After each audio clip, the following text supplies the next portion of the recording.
a big weekend. TMD. Got to make sure you got your ducks in a row. Weekend preview. Can't ask for much more than that.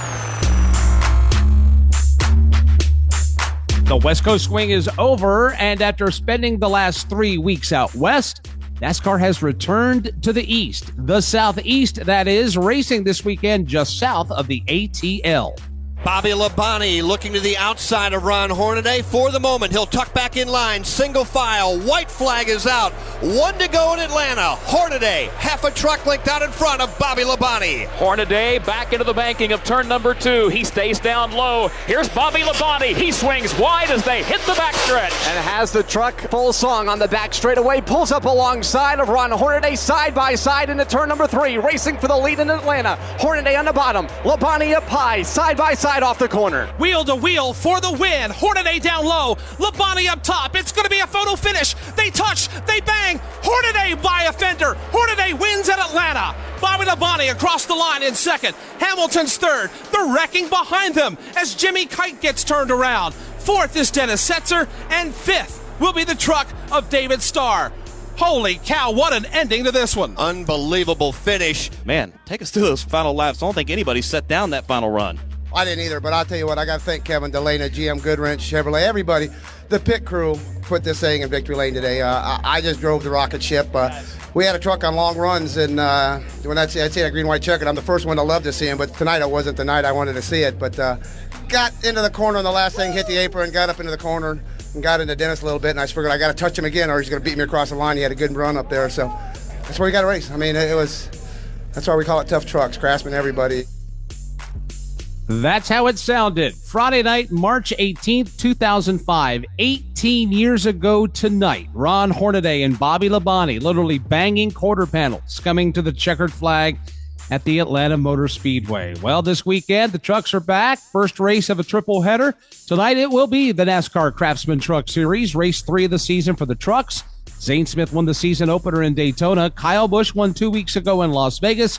And now it's time for the white-knuckle thrill ride that is the Atlanta Motor Speedway. Marietta's Corey Heim won this race last year, and even though he was able to take the checkered flag a year ago, he expects things to be a bit different this time through.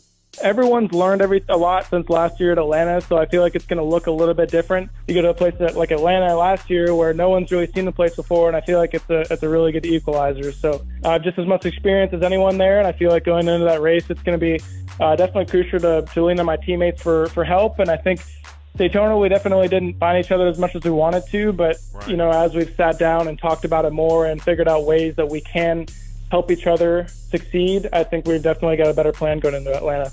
New Atlanta Motor Speedway has a lot of super speedway tendencies, but according to Stuart Friesen, the racetrack is still unique in its own right. It's probably a bigger sensation of speed, honestly, at Atlanta. You're doing, like I said, you're 180 to 200 miles an hour in a draft on a mile shorter racetrack than what we see at Daytona and Talladega. So it was a lot of fun. I enjoyed it. You need to work together with some other drivers and stay in that draft. It's not quite as, packed up, I guess, is what you would say is what you see at Atlanta and Talladega. But still, it's hard to pass and make moves without help. The NASCAR Craftsman Truck Series Freight 208, 135 laps, 208 miles, stage breaks at laps 30 and 60. You can catch it on FS1. We'll give you tomorrow's broadcast schedule in a moment. When the trucks wrap up, race 2 of tomorrow's doubleheader will be the NASCAR Xfinity Series, race 5 of the year for the series.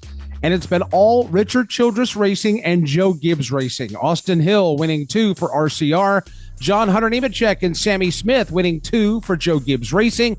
Ryan Truex will once again be piloting a JGR Toyota Supra. He finished second last week. Now, how about this week, Ryan? How do you think this is going to play out?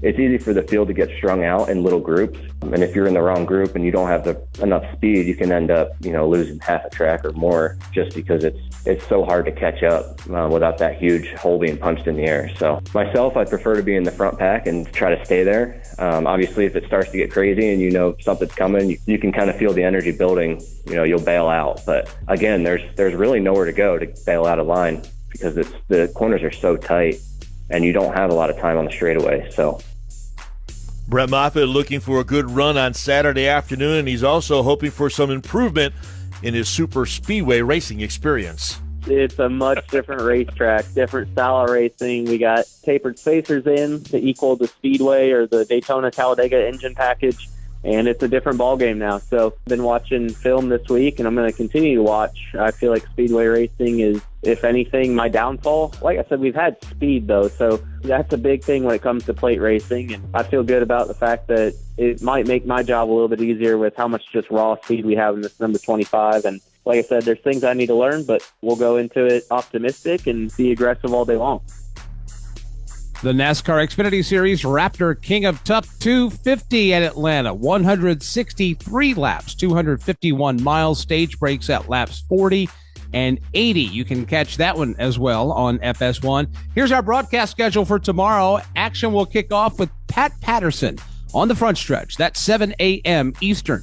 11:30 a.m. Our triple header coverage from Atlanta will kick off with qualifying on the Performance Racing Network. At 1:30, Motor Racing Network on the air with Truck Race. 4:30 p.m. Eastern, PRN on the air with the NASCAR Xfinity Series. Sunday's main event of the weekend will be the Ambetter Health 400. For the first time, there's no scheduled 500-mile race in Atlanta this year. Both will be 400. It's also race 5 of the year for the NASCAR Cup Series. And it's been all Chevys so far this season. Jeremy Bullins is the crew chief for Austin Cindric and those Team Penske Fords. He says there's no one clear-cut approach to this race on Sunday. Just kind of falls in the middle, and I think, you'll see different teams take different approaches to, some people will be more sold out for downforce and grip and that side of it, and more people will swing the scale the other way and be more trimmed out and looking for the speed side of it. So, I think you got to find that balance of being able to pull out a line and make a move on somebody, but you still got to drive good to be able to stay wide open. So, as long as you can. So, it just kind of falls right in the middle there. Tire wear and tire management will be a part of Sunday's race. Chase Briscoe's crew chief is Johnny Klossmeyer. He shared his thoughts of what he sees will transpire over the 400 miles Sunday afternoon. Handling matters there more than probably it does at Talladega and Daytona. So you kind of have to have that balance between the handling, and then you have to have the speed in your car to stay in the pack and be able to take runs. So it's very unique. This year, Goodyear's bringing back a different left side tire that has the stagger closed up. So I think that'll be a good thing. It'll probably tighten the cars up a little bit and maybe give some security to the drivers, because you have to be able to make maneuvers and make moves and have confidence in your car that's going to stick if you change lanes. Tyler Reddick comes off a third-place finish at Phoenix last weekend, into the ATL previewing the matters of Sunday. The way that you speedway race there just fits how I like speedway race pretty well, I feel like, from the get-go. So, hopefully we have some good fortune, and be interesting to see how the new length of pit road and pit road speed works in relation to the race with the line starting over at the entry at 3. I think it'll be I think that little change right there could really make this race look a lot different. And, obviously everyone's really curious to see how that plays out. That new entrance to pit road is getting a lot of attention from drivers, including Joey Logano, who shared what he thinks will happen to several drivers on Sunday. When there's a corner, you can pick up your speed, right? And a lot of times that is calculated out on it saying, hey, I can run a certain amount of lights in the corner, and I have a certain amount of lights I can run on the straightaway, and to maximize my speed. Well, we get that data a lot of times over just kind of practicing or measuring the track or any of that stuff. Like, we don't have any of that data. So probably a few pit road speeding penalties coming on this weekend. Hopefully it's not me. Joey's teammate Ryan Blaney shares his thoughts on the weekend. One of the biggest things I felt like I took away from that race, those 2 races last year, was track position was really big. With the place, with the speedway package, essentially a mile shorter than Talladega and Daytona and a little bit narrower, it's just hard to go. It's hard to make 3 wide moves and stuff like that. So track position was pretty important. Handling came into play. I know it's going to be pretty cool at Atlanta this weekend, but I still think handling comes into play. William Byron is the defending race winner, and he shoots for his 3rd straight win after taking checkered flags at Las Vegas and Phoenix. and he shared what he thinks could happen to see him in victory lane yet again. Really, for me, it's just figuring out what moves I want to perfect, and a lot of it is drafting and how you make those runs. So, but there is an element to Atlanta now with the handling that you have to lift a little bit at times in traffic. So it's a good hybrid racetrack. I feel like it's only going to continue to get better with more age in the surface, and that's what I like about it. It just kind of challenges you in multiple ways. You can't just no doubt hold it wide open. You have to really think your way through the race. The NASCAR Cup Series Ambetter Health 400, 260 laps, 400 miles, stage breaks at laps 60 and 160. You can watch it on Fox. Here's our broadcast schedule for Sunday. Again, Pat Patterson on the front stretch will kick things off at 7 a.m. Eastern, followed by Loose Ends at 11 a.m. in the East. It'll be Fantasy Racing Preview with Pistol Pete at 1, the Performance Racing Network on the air with the Cup Series at 2, and then the SiriusXM NASCAR Radio Post-Race Show will take you until 8:30 p.m. Eastern Time. Here are your driver to crew chatter channels for the Ambetter Health 400. You can hear William Byron on Sirius 121, XM 380, streaming on 980. Kevin Harvick and his team can be heard on Sirius 113, XM 381, streaming on 981. And Ross Chastain and his team at Trackhouse Racing can be heard on Sirius 111, XM 382, streaming on 982. Those channels will go live 3 p.m. Eastern on Sunday.